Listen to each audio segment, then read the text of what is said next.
एक पूरा गांव एक रात में गायब हो सकता है?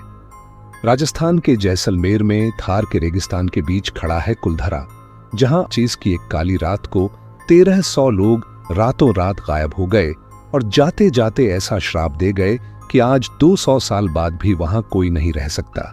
यह कहानी है ओरिजिनल हॉरर स्टोरीज की, और जो मैं आपको बताने जा रहा हूं वो मेरे साथ हुआ था।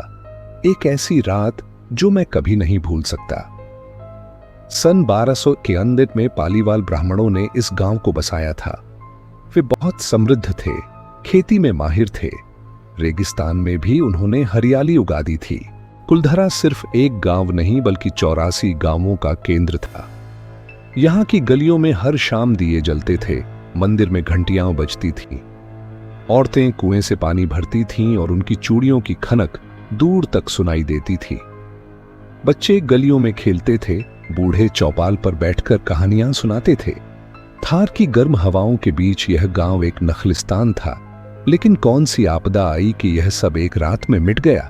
कहानी शुरू होती है जैसलमेर के दीवान सालिम सिंह से, जो अपनी क्रूरता के लिए कुख्यात था। उसकी नजर पड़ी गांव के मुखिया की बेटी पर, जिसका नाम था सुगन। सुगन की खूबसूरती की चर्चा पूरे इलाके में थी। सालिम सिंह ने संदेश भिजवाया कि वो सुगन से शादी करेगा। अगर गांव वालों ने मना किया तो पूरे गांव पर इतना भारी लगान लगा दिया जाएगा कि वे बर्बाद हो जाएंगे। गांव के बुजुर्गों ने मीटिंग की।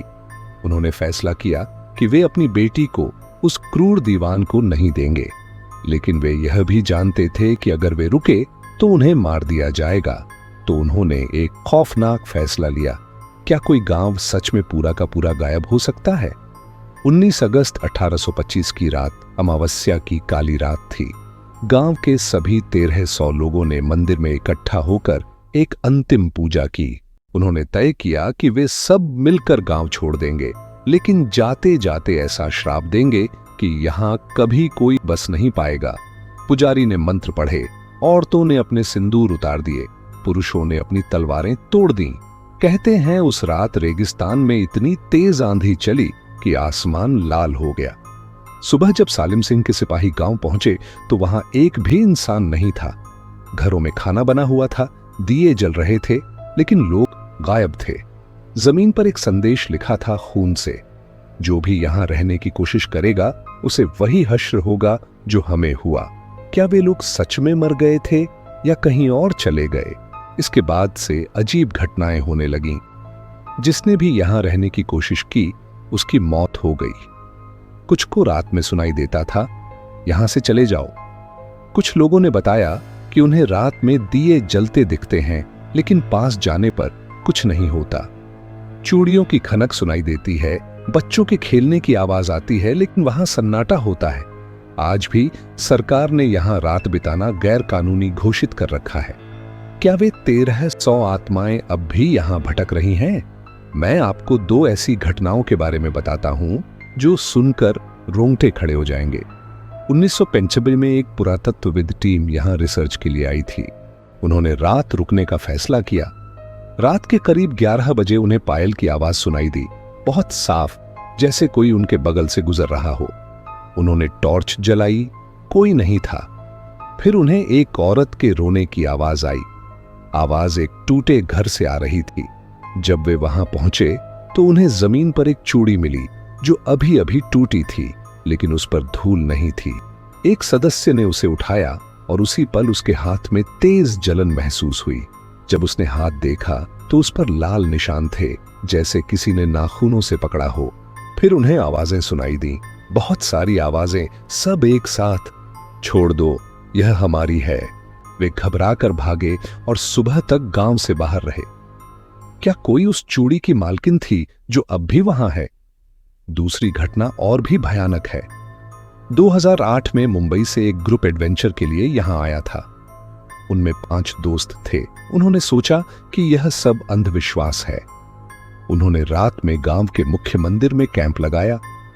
आधी रात के बाद उनमें से एक लड़की अचानक रोने लगी। बाकी लोगों ने पूछा तो वो बोली, मुझे बच्चे के रोने की आवाज आ रही है। बाकी लोगों को कुछ सुनाई नहीं दिया। फिर वो लड़की उठकर चलने लगी। जैसे कोई उसे खींच रहा हो। दोस्तों ने पकड़ने की कोशिश की, लेकिन वो बहुत ताकतवर हो गई थी। वो एक पुराने कुएं की तरफ जा रही थी। आखिरी समय में उसके दोस्तों ने उसे बचा लिया। जब उसे होश आया तो उसने बताया कि उसे एक औरत दिख रही थी जो अपने बच्चे को खोज रही थी और उसे मदद के लिए बुला रही थी। उस लड़की को 1 महीने तक थेरेपी लेनी पड़ी। क्या वो औरत उन 1300 लोगों में से एक थी? अब मैं आपको अपने अनुभव के बारे में बताता हूं, और यह सच है, मैं कसम खाकर कहता हूं। नवंबर 2023 में मैं अपने 2 दोस्तों के साथ कुलधरा गया था। हम तीनों ने तय किया था कि हम दिन में ही जाएंगे और शाम से पहले लौट आएंगे। हम दोपहर में पहुंचे। गांव बिल्कुल वीरान था, सिर्फ टूटे हुए घर और रेत। हम गांव में घूम रहे थे, तस्वीरें ले रहे थे। फिर हम एक बड़े से घर में गए जो शायद किसी सेठ का रहा होगा। अंदर अंधेरा था, लेकिन हमारे पास टॉर्च थी। वहां की दीवारों पर पुराने चित्र बने थे, धुंधले हो चुके थे। तभी मेरे दोस्त ने कहा, सुनो, ये आवाज क्या है? हम सब चुप हो गए। सच में कुछ सुनाई दे रहा था, जैसे कोई धीरे धीरे गुनगुना रहा हो। आवाज एक कमरे से आ रही थी। हम तीनों डरे हुए थे, लेकिन जिज्ञासा भी थी। हम उस कमरे में गए। वहां कुछ नहीं था, सिर्फ एक टूटा हुआ आईना। लेकिन जब मैंने आईने में देखा तो मेरी सांसें रुक गईं। मैंने अपने पीछे एक परछाई देखी, एक औरत की, जिसके बाल खुले थे और वो सफेद कपड़े में थी। मैंने तुरंत पीछे मुड़ा। वहां कोई नहीं था। मेरे दोस्तों ने भी नहीं देखा। मैं घबरा गया था, लेकिन मैंने उन्हें नहीं बताया। हम वहां से निकलने लगे। तभी मुझे किसी ने मेरी कलाई पकड़ी, बहुत जोर से। मैंने नीचे देखा, कोई नहीं था, लेकिन मुझे महसूस हो रहा था कि कोई है। मेरी कलाई पर दर्द हो रहा था। मैं चीखा, छोड़ो मुझे। मेरे दोस्त दौड़कर आए। उन्होंने मेरी कलाई देखी। वहां उंगलियों के निशान थे, लाल और गहरे। हम तीनों भागे वहां से। गाड़ी में बैठने के बाद भी मुझे लग रहा था कि कोई हमें देख रहा है। जब हम गांव से बाहर निकल रहे थे, मैंने बैकव्यू मिरर में देखा। गांव के गेट पर वही औरत खड़ी थी और उसने हाथ हिलाया। मैंने अपने दोस्तों को बताया, लेकिन जब वे देखे तो वहां कुछ नहीं था। उस रात से 3 दिन तक मुझे बुखार रहा और मैं सिर्फ एक ही सपना देखता था। वो औरत मुझसे कह रही थी, मुझे मेरा बच्चा ढूंढ दो। क्या वो सुगन थी जिसे बचाने के लिए पूरा गांव खाली हो गया था? अगर कभी आप कुलधरा जाएं तो कुछ बातों का ध्यान रखें। सबसे पहली और सबसे जरूरी बात, सूरज ढलने से पहले वहां से निकल जाएं। यह सिर्फ कानून नहीं, आपकी जान की हिफाजत है। किसी भी घर में अकेले मत घुसें, हमेशा ग्रुप में रहें। अगर आपको कोई आवाज सुनाई दे, किसी का नाम, कोई पुकार, तो जवाब मत दीजिए। यह एक जाल है।